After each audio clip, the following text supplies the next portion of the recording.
¿Sabe qué? Respecto al tema que vamos a tocar en instantes, también hay una película que es muy linda, es muy recomendable para los oyentes que estén del otro lado, que se llama Revolución, actuada por Rodrigo de la Serna en el papel del personaje que vamos a hablar hoy en día, que es don José Francisco de San Martín. Realmente una actuación espectacular, una ambientación muy buena, realmente un producto de mucha calidad del cine argentino, para quienes no la vieron. ¿De qué año es Revolución? Revolución no me acuerdo si es 2011 o 2012, por ahí fue.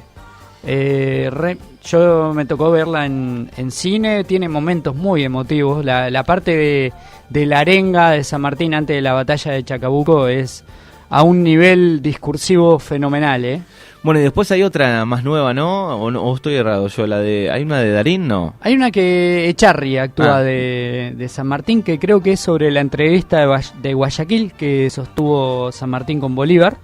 Echarri también había actuado en el papel de San Martín en la película de Belgrano. De Belgrano hace Pablo Rago y de San Martín hace Pablo Echarri.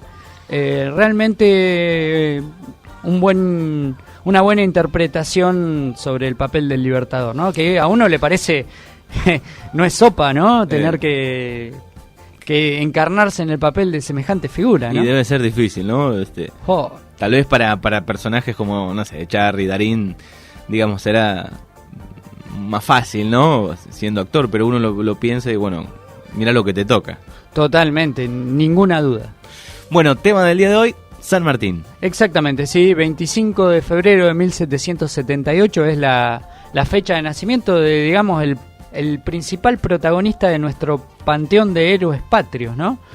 Nacido en Yapeyú, Corrientes. En esa época Yapeyú, bueno, era una reserva de indígenas guaraníes. Ahí había sido destacado el coronel Juan de San Martín, un militar venido desde España, con su esposa Gregoria Matorras, que también era española. Tuvieron 5 hijos y el menor de todos fue José Francisco.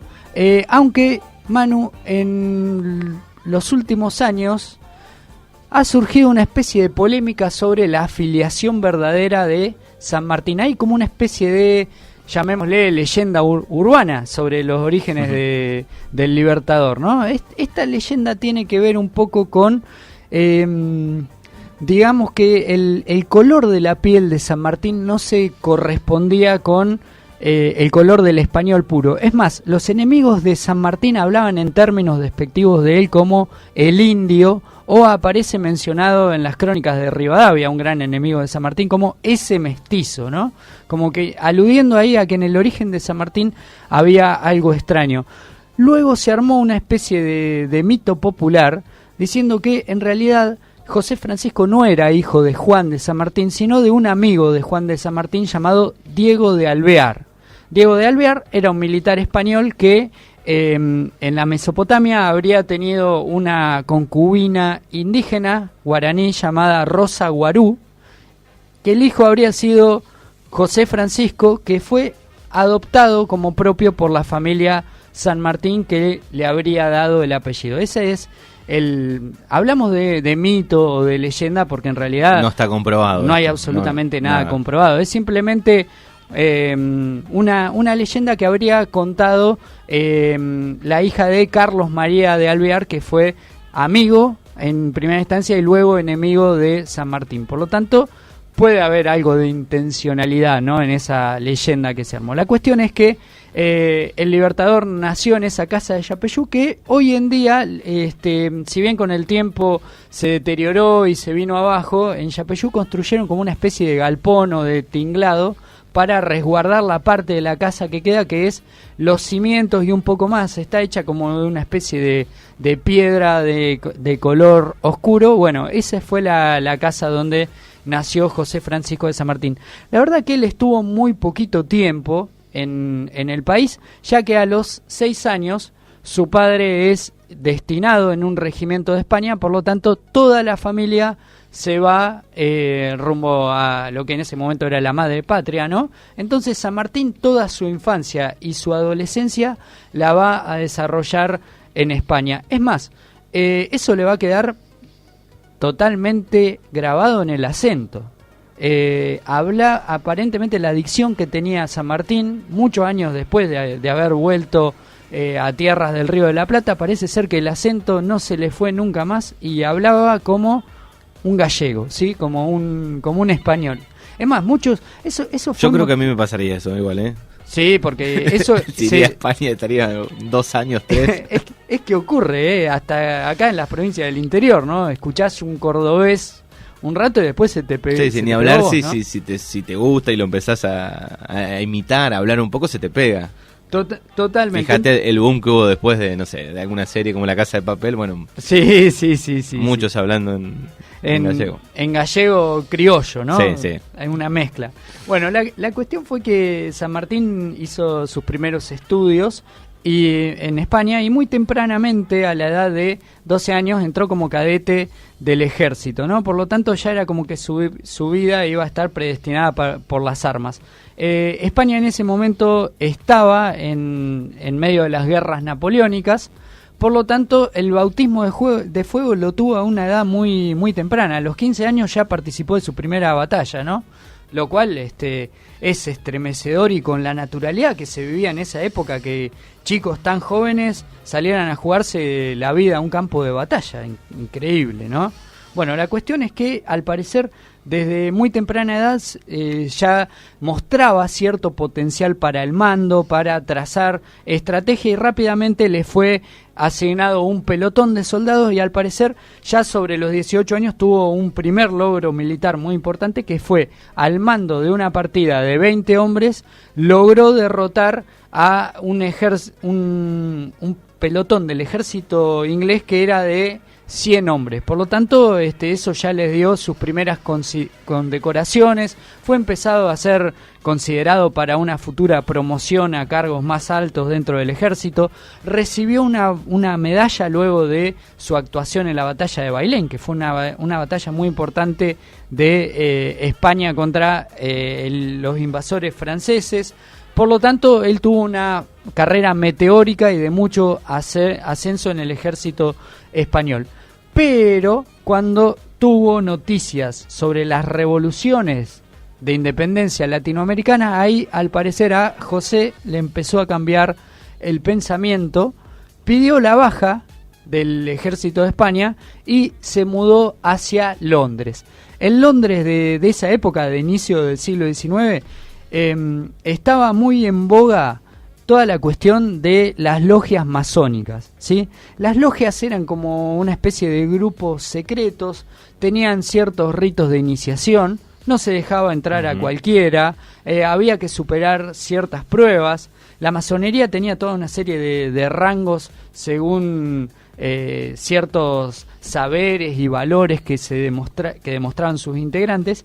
Y él empezó a frecuentar una logia que se llamaba la Logia de los Caballeros Racionales, en donde habían, y ahí empezó a tomar contacto con otros participantes de las revoluciones de independencia latinoamericanas. Por ejemplo, esta logia había sido fundada por Francisco de Miranda, uno de los precursores de la independencia latinoamericana, ¿no? Por ahí también pasaron Bolívar, pasó Zapiola, pasó también Alvear. O sea, ahí se crea un primer grupito que ya empiezan a tomar contacto con esta idea de generar algo grande acá en América Latina y cortar directamente la independencia, los lazos de dependencia con España.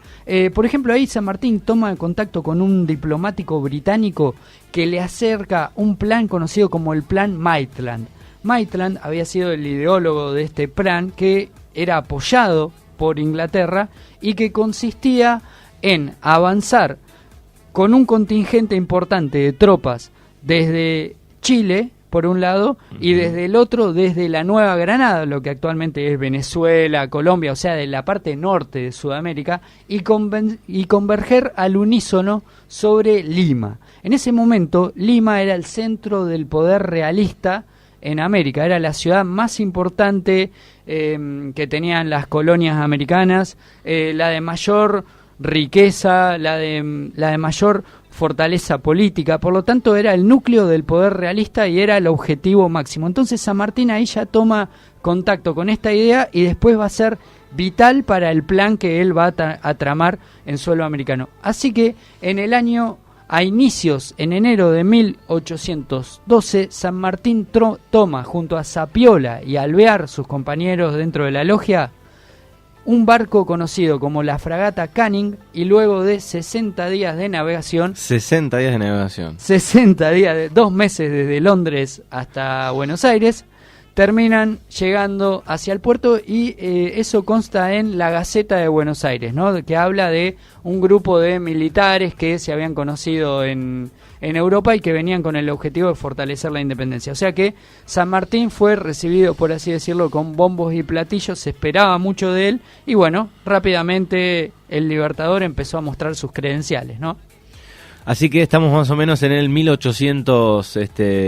Principio de 1812, ¿no? Y en esto que te contaba yo, Manu, de que se lo recibía con mucha expectativa, por ejemplo, una de las principales familias que se empezó a frecuentar a este contingente de militares fueron los Escalada, ¿no? Los Escalada era una de las familias más importantes del Buenos Aires de esa época, y resulta que don José Escalada tenía una hija llamada Remedios, a la cual, como era usanza en esa época, se la presentó a San Martín y enseguida empezó a todo este tema del tire, afloje y las negociaciones como para asignársela a don José. La diferencia de edad era abismal, ¿eh? Bueno, en aquella época, como hemos hablado en otras ocasiones, era normal, pero al momento de contraer el enlace durante ese mismo 1812, José tenía 34 y Remedios tenía 14. 14 años. 14 años, exactamente. O sea que ya San Martín, digamos, al quedar emparentado con los Escaladas, ahí va a entrar pisando fuerte y va a ocupar un sitio de poder bastante importante. Cuando llegan estos militares a América, forman una derivación de la logia de caballeros racionales que se llama la logia Lautaro. Se llama Lautaro porque Lautaro había sido uno de los caciques mapuches que más se había resistido a los españoles, por lo tanto es como que querían recuperar de alguna manera ese espíritu de lucha. San Martín empieza pisando muy fuerte en política. Viste, Manu, que nosotros a San Martín lo tenemos antes que nada como una figura estrictamente militar, ¿no? Sí, sí. Bueno, aunque te parezca mentira, San Martín es el responsable de uno de los primeros, llamémosle, golpes de Estado de la historia argentina, porque junto con los integrantes de la logia Lautaro van a derrocar el gobierno del primer triunvirato. ¿Por qué derrocan este gobierno? Porque de alguna manera lo veían como blando frente a los realistas. La figura más importante del primer triunvirato era Rivadavia, que van a ser enemigos mortales con San Martín, y de alguna manera lo veían como un gobierno de alguna manera entreguista, que no estaba muy consustanciado con la idea de independizar el país. Entonces imponen otro gobierno que es conocido como el segundo triunvirato, ¿sí? Que va a ser un gobierno mucho más decididamente revolucionario, y además a don José le van a otorgar lo que él pedía, que era crear el primer regimiento de élite del país, que va a ser conocido con el nombre de Regimiento de Granaderos a Caballo, ¿sí? Como tanto vos como el resto de los oyentes sabrán, los granaderos a caballo tuvieron una actuación sumamente destacada en lo que fueron todas las campañas sanmartinianas, pero tuvieron su bautismo de fuego en una batalla que es la única batalla que San Martín pelea en suelo patrio, que es la famosa batalla de San Lorenzo, ¿sí? Esto ya es en 1813. Resulta que la batalla de San Lorenzo es más bien una batalla menor dentro de las batallas de la independencia nacional. Resulta que los españoles de alguna manera eran dueños de la navegación del río Paraná e iban saqueando las localidades que estaban a la orilla del río, y entonces la idea era finalizar con esa serie de incursiones. Entonces San Martín los espera en el convento de San Carlos, que queda en las afueras de San Lorenzo, y ahí demuestra una estrategia revolucionaria con sus granaderos a caballos. Las crónicas de la batalla cuentan que nunca se había visto nada igual. San Martín era admirador de la caballería napoleónica. Entonces lo que hace él es armar una manga con sus granaderos y pocos metros antes de tomar contacto con la infantería española, lo que hace es dividir a la manga de granaderos en dos alas que crean un movimiento envolvente y termina siendo una carnicería de españoles. Es abismal la desproporción entre muertes de los granaderos, que solamente fueron 7, con respecto a las bajas españolas y todos los prisioneros que tomaron. Sin embargo, viste lo que son esas cuestiones de la historia, ¿no, Manu? Se estuvo a punto de perder todo en esa batalla, aunque se ganó tan fácil, porque el mismísimo Don José casi es alcanzado por la bayoneta de un soldado español cuando estaba a punto de lancearlo, porque San Martín había quedado atrapado con su propio caballo, que se había encabritado mucho ante los ruidos de los cañones y lo había derribado. El sargento Cabral, que en ese momento era cabo, Cabral luego fue ascendido post-mortem, se interpuso entre San Martín y la bayoneta y así ofrendó su vida por su jefe, ¿no? Bueno, esto de como las clásicas películas que vemos, ¿no? El jefe de batalla. Sí, también lleva a pensar el famoso qué hubiese pasado si en ese momento San Martín en su bautismo de fuego moría, ¿no? La cuestión es que también hay cosas que no se conocen mucho, Manu, que se empezaron a conocer con el tiempo, ¿no? Por ejemplo, se llegó a saber que Cabral era un esclavo que había sido liberado y donado por su amo correntino al ejército, al regimiento de granaderos a caballo. O sea que Cabral era negro, ¿sí? Mirá vos qué dato que no se conocía y era hasta un hace esclavo. Poco tiempo. Era un esclavo que fue liberado, tal cual, ¿sí? Y dio su vida por una causa patriótica en la cual no había ninguna garantía que después los esclavos fuesen liberados, ¿no? Pero bueno, tal era aparentemente el carisma que inspiraba a San Martín y la capacidad de sacrificio en su tropa, ¿no? Bueno, la cuestión fue que después de este exitoso bautismo de fuego de los granaderos a caballo, a San Martín lo designan como general del Ejército del Norte. El Ejército del Norte había quedado sumamente diezmado luego de que Belgrano haya perdido las batallas del Alto Perú, las de Vicapugio y Ayohuma, y ahí es el primer encuentro que tienen ambos próceres, ¿no? Quizás los dos próceres máximos de nuestro panteón nacional. El encuentro tiene lugar en Yatasto, ¿sí? Hoy en día, bueno, se dice que no fue en Yatasto, que es una posta, sino que fue en Los Algarrobos, que es un cruce de caminos que queda cerca de allí, pero para la historia ha quedado como el encuentro de Yatasto, donde se produce el abrazo entre estos dos grandes próceres. Al parecer se conocieron, congeniaron muy bien. San Martín siempre tuvo las mejores palabras sobre Belgrano, lo describió como el más metódico de los hombres y lo mejor que tenemos en la América del Sur.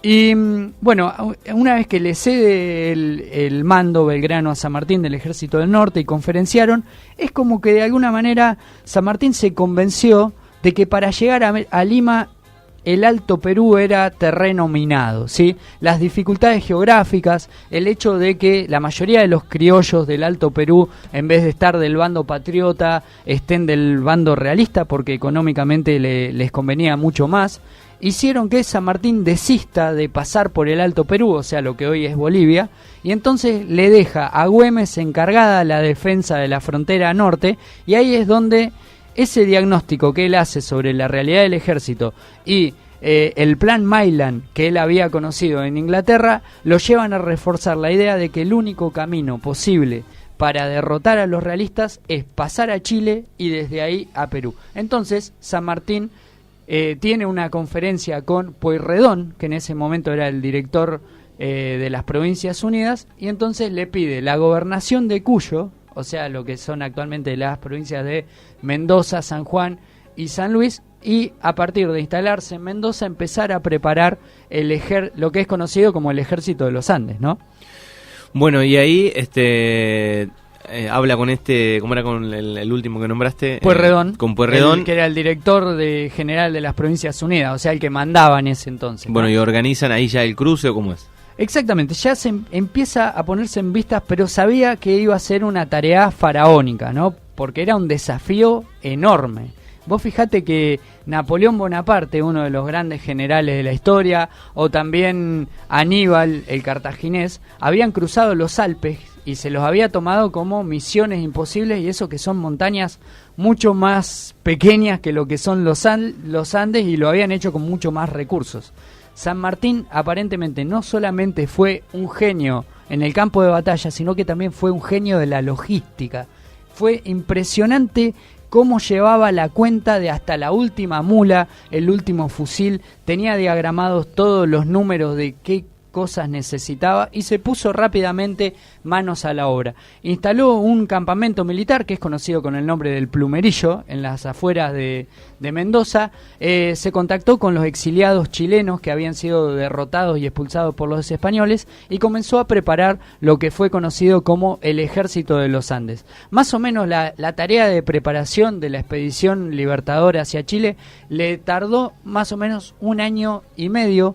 El cruce de los Andes se hizo por 6 lugares diferentes, se hizo con 4.000 hombres, con 16 piezas de artillería. Manu, estamos hablando de llevar cañones que pesaban 100 y pico de kilos por pesados. Montañas que llegaban en algunos de los pasos que usó San Martín, había 5.000 metros de altura. El cruce se hizo en enero de 1817, días donde la temperatura superaba los 30 grados en medio de la montaña, sin muchos cursos de agua disponibles como para darle de tomar a las mulas. Se usaron más de 9.000 mulas. 9.000 mulas. A la noche la temperatura descendía de lo bien clima, ¿no?, árido de montaña, bajaba por debajo de los 10 grados bajo cero. Fue una tarea titánica. Hubo pasos desfiladeros donde la anchura del paso era de unos 60 a 80 centímetros, y todo eso encima lo tenía que cumplir según lo había planeado él en un tiempo y forma determinada. También San Martín utilizó mucho la inteligencia, ¿no? A eso se lo llamó guerra de Zapa. La idea era mandar emisarios que daban mensajes confusos a los españoles, porque los españoles sabían perfectamente de que San Martín llevaba mucho tiempo programando la expedición, y ellos estaban tratando de averiguar por qué lado era que les iba a entrar San Martín, ¿no? Entonces San Martín, enviando datos e informaciones erróneas, hacía que progresivamente, sin darse cuenta, los españoles distrayeran tropas del paso que él finalmente iba a utilizar. O sea que mantuvo ese secreto hasta el final, y el cruce terminó siendo un éxito. Demoró algo así como 28 días hasta que las diversas columnas se reunieron del otro lado de la cordillera, y con tan solo un par de días de aclimatación al terreno chileno tuvieron una de las grandes batallas, no ya de la independencia latinoamericana, estamos hablando de una de las grandes batallas de la historia de la humanidad, que se estudió durante mucho tiempo como ejemplo de precisión logística y militar, que fue la batalla de Chacabuco, ¿sí? Chacabuco era una cuesta, una ladera que fue utilizada por San Martín. Le cayó de lleno en 3 divisiones. Estaba la división de San Martín, la de Soler y la de O'Higgins, y logró derrotar completamente a los realistas. Solamente 12 soldados del ejército de los Andes cayeron en acción, mientras que la de los españoles superó los 300. Por lo tanto, se lo toma como una victoria estratégica fundamental, ¿sí? O sea que eso demuestra, vos fíjate, que se lo compare a grandes genios como Julio César, Alejandro Magno, Napoleón, nos está hablando de sus virtudes militares, ¿no? Es que la parte de la logística es terrible, todo lo que ha investigado previamente, ¿no? Porque estamos hablando de 1817. Sí, sí. Y además todo lo que San Martín logró como gobernante también, de convencer al pueblo de todos los sacrificios que tenían que hacer por la causa. El gobierno de San Martín en Cuyo fue brillante, logró unir al pueblo en una causa común. Realmente es para sacarse el sombrero desde todo punto de vista. O sea, tenía una gran parte política, pero la parte militar Eso ahí estaba en su salsa, ¿no? Porque fue un general majestuoso.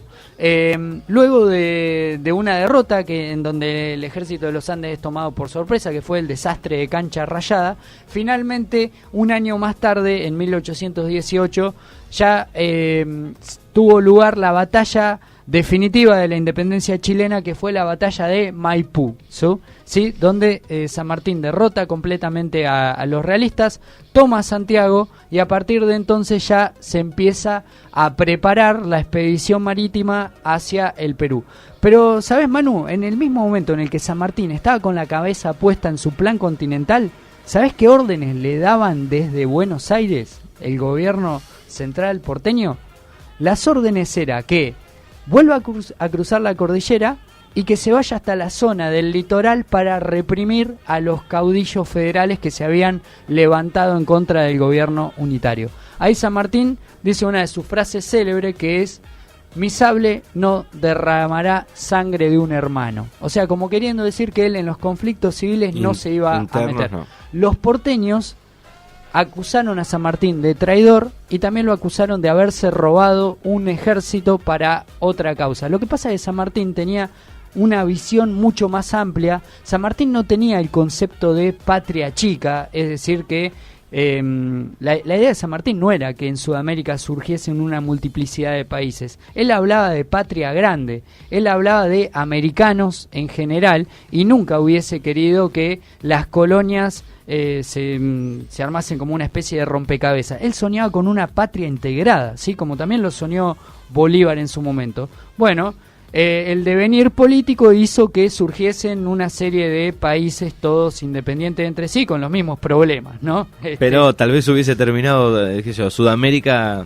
Claro, como una especie de Estados Unidos de Sudamérica, podemos decir, porque en Estados Unidos de Norteamérica pasó al revés, ¿no? Que una serie de colonias que tenían poca relación entre sí se unieron y armaron un país mucho más grande. Bueno, acá se dio al revés. De una unidad que eran las colonias españolas surgieron una serie de países, a veces hasta rivales entre sí, ¿no? Bueno, entonces lo tenemos a San Martín en el año 1820 en Chile y consigue con recursos del gobierno de Chile el financiamiento necesario para armar una flota que desembarca en las afueras de Lima. Y si bien en la campaña del Perú no hubo una batalla decisiva, San Martín fue tomando poco a poco puntos estratégicos hasta dejar cercada y aislada a Lima, y finalmente hace que el virrey de la Serna termine rindiéndose. O sea que San Martín en el año 1821 logra entrar en Lima y se declara a sí mismo el protector del Perú. Sin embargo, la lucha con los realistas no estaba para nada terminada, todavía eran fuertes en el Alto Perú, tenían un ejército de 20.000 hombres con la idea de reconquistar lo que habían perdido. Por lo tanto, San Martín estaba en una situación sumamente incómoda. El gobierno de Buenos Aires ya no les mandaba absolutamente un solo peso más, las tropas con las que luchaba ya eran veteranas de muchas batallas, entonces él sentía como que su poder iba mermando de alguna manera, y ahí es donde en el año 1822 tiene la célebre entrevista con Simón Bolívar en la ciudad de Guayaquil, que es conocida como la entrevista de Guayaquil, de la cual no hay como no hubo testigos, no una visión, no una versión oficial sobre qué fue lo que hablaron San Martín y Bolívar. Lo cierto es que luego de la reunión se produce el renunciamiento sanmartiniano, es decir, renuncia a todos sus cargos políticos y militares y se retira, y le deja de alguna manera a Bolívar la misión de concluir con los ejércitos realistas. Un par de años más tarde tiene lugar la batalla de Ayacucho en el año 1824, que es la última batalla de la independencia sudamericana. San Martín, luego de este renunciamiento que hace, se vuelve primero a Mendoza. Ahí se entera que Remedios de Escalada estaba sumamente enferma en Buenos Aires. Su deseo es ir a verla, pero recibe una carta de Rivadavia en donde le dice que no puede garantizarle su seguridad. En Buenos Aires. Esto más o menos que era una amenaza larvada. En Buenos Aires no se olvidaban que San Martín había contrariado las órdenes que le habían dado los porteños, entonces su vida, vos fijate, ¿no? Era todo lo que había hecho, pobre tipo, porque pensarlo así, todo lo que había hecho y no lo aceptaban, o sea, no le daban la seguridad de que vaya a ver su mujer enferma después de tantos años en Buenos Aires. Y al punto de que era una amenaza velada de asesinato. Bueno, al parecer se metió de incógnito a la capital, San Martín, pero cuando llegó ya Remedios había muerto muy joven. Murió Remedios de Escalada a la edad de 24 años.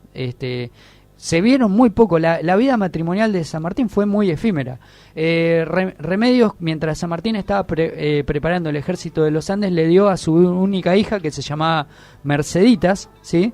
Entonces San Martín ahí se da cuenta de que la patria de alguna manera le estaba siendo sumamente ingrata con todo lo que había hecho, que el país estaba totalmente convulsionado en plena guerra civil entre unitarios y federales, y entonces se da cuenta de que la única opción es irse al exterior. Entonces toma a su hija Merceditas y se va hacia Europa para no volver nunca más.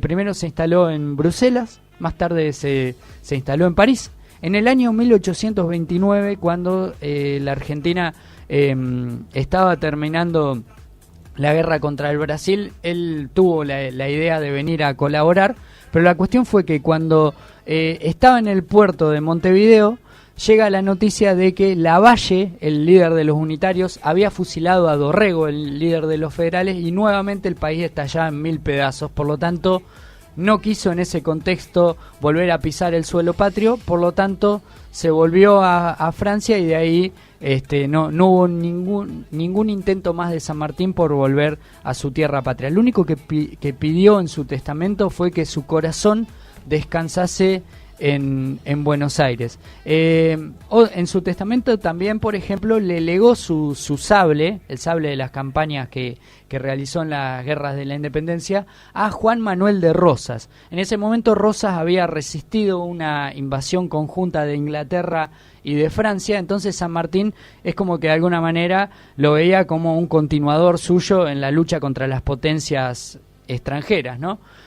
San Martín había quedado muy resentido su físico luego de tantos años de servir a la patria, había tenido enfermedades hepáticas, había tenido sangrados internos, principios de asma, enfermedades respiratorias, realmente sufrió muchísimo.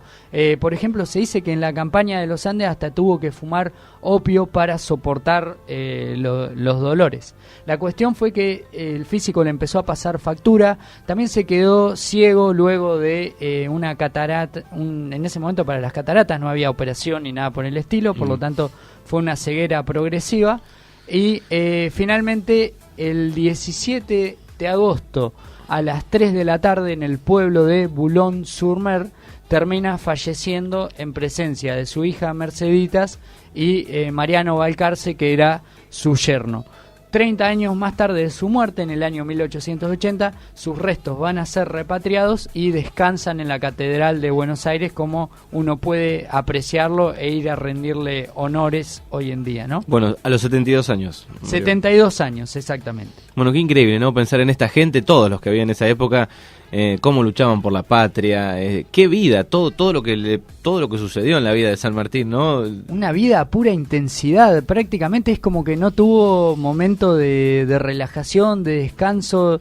Lo dio todo por una patria que ni siquiera era que existía, sino que se estaba construyendo realmente. Y no es gente que vos decís, bueno, no, se quedaba con plata, lo hacía por esto, por el poder, por no sé, qué sé yo. Absolutamente nada. Es más, en un momento, cuando Sarmiento lo va a visitar a su vivienda en París, a su casa parisina, se da cuenta que una de las nietas de San Martín está jugando con sus medallas, ¿no? Y le dice, pero ¿cómo? Esto lo tendría que tener en una vitrina, ¿no?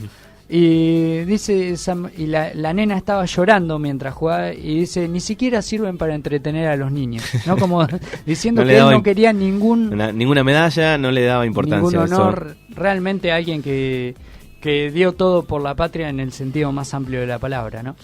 Bueno, muchísimas gracias por este repaso por la historia de José de San Martín, que es muy parecido Cobos a San Martín. Estoy viendo una foto acá, busqué una foto. Cleto. Medio parecido, guarda. Y le falta mucho para ser como San Martín. ¿Se acuerda que cuando fue la sanción de la 125, ¿no? Quienes apoyaron a Cobos en esa decisión hicieron memes. Los memes, cambiando la gráfica un poco con la cara. Y ahora mirándolo así solo, en una foto que encontré justo acá, es bastante parecido. Y bueno, vio que San Martín anduvo por Mendoza. Por eso, qué sé yo, algo tendrá que ver. Bueno, gracias y hasta el próximo martes a las 5:30 de la tarde. Un placer como siempre, Manu.